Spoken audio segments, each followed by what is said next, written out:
অনতিবিলম্বে বিতর্কিত নারী কমিশনের সমস্ত প্রস্তাব বাতিল করলেই হবে না। যে নারী নামের হিজড়াগুলো এই দুঃসাহস করেছে, গ্রেফতার করে তাদেরকে আইনের আওতায় আনতে হবে।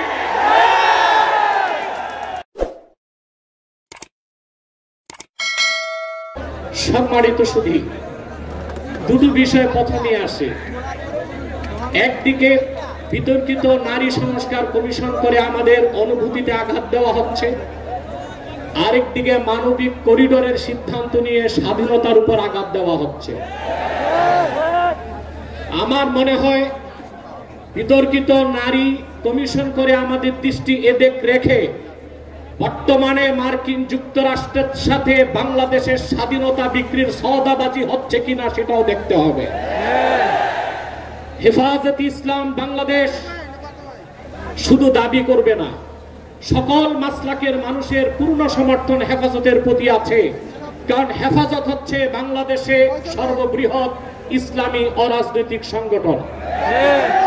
আজ আমি এই জনতার পক্ষ থেকে, বাংলাদেশের কোটি কোটি মুসলমানের পক্ষ থেকে হেফাজতের সম্মানিত আমিরের কাছে বলবো, হেফাজত রাজনীতিতে যাবে না, কিন্তু রাজনীতি নিয়ন্ত্রণ করতে হবে।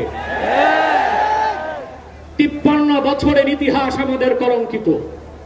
আলেম ওলামা, পীর মাশায়েখ আর মাদ্রাসা ছাত্রদের পবিত্র রক্তে পা রেখে তারা ক্ষমতায় যায়, আর ক্ষমতায় যে ইসলাম ও মুসলমানকে চ্যালেঞ্জ করে। এ সুযোগ আর দেওয়া হবে না।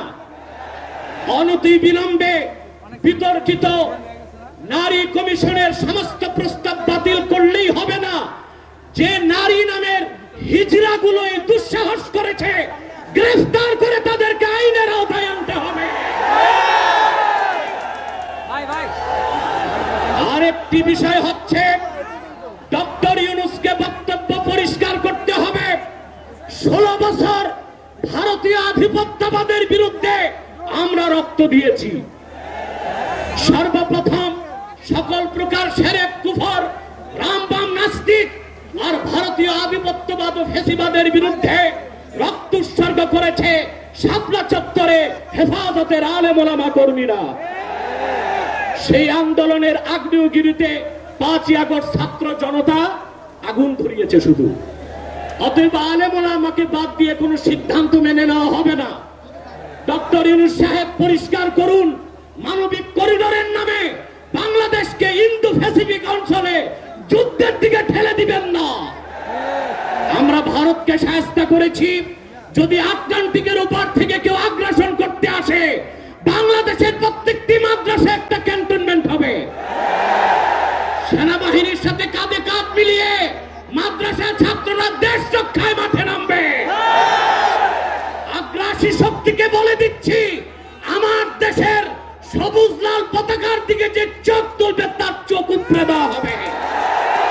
আমার বাংলার কোন 1 ইঞ্চি মাটিতে আগ্রাসনের থাবা বসালে সেই কালো হাত ভেঙে দেওয়া হবে। বিদায় লগ্নে আরো 3টি দাবি আমাদের পক্ষ থেকে। ব্লাসফেমি আইন করতে হবে, freedom of expression, freedom of speech. বাক স্বাধীনতার নামে ইসলাম বিরোধিতা যেই করবে তাকে আইনের আওতায় আনতে হবে। আমার দেশে অসংখ্য আলেম ওলামা, নিরীহ মানুষকে জঙ্গি তকমা দিয়ে কারাগারে রাখা হয়েছে। যদি বাবর সাহেব মুক্তি পায়, তাহলে যে সমস্ত আলেম ওলামা জঙ্গির মামলায় ভিতরে, তারা কেন মুক্তি পাবে না? তাদের মুক্তির আগে সংস্কার না নির্বাচন হতে দেওয়া হবে না বাংলাদেশে।